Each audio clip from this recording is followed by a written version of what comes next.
Un observatoire territorial vise autant à rassembler des données et de l'information sur un territoire qu'à les partager le plus largement possible. Il faut que les acteurs du territoire s'en emparent. Élus, agents, entreprises, citoyens, associations.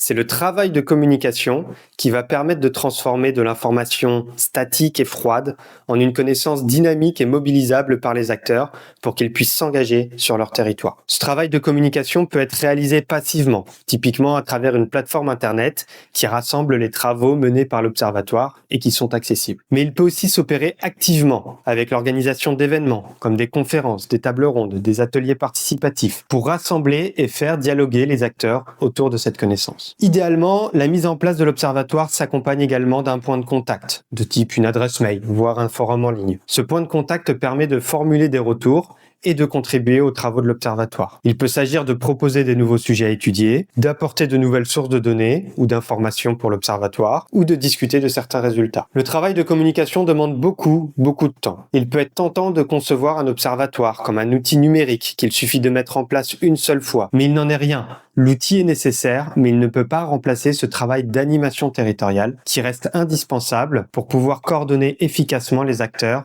pour un développement territorial commun. Ce travail de communication va ainsi accompagner la diffusion de l'information pour construire une connaissance partagée du territoire. C'est le point de départ pour amorcer un véritable travail partenarial avec les acteurs locaux.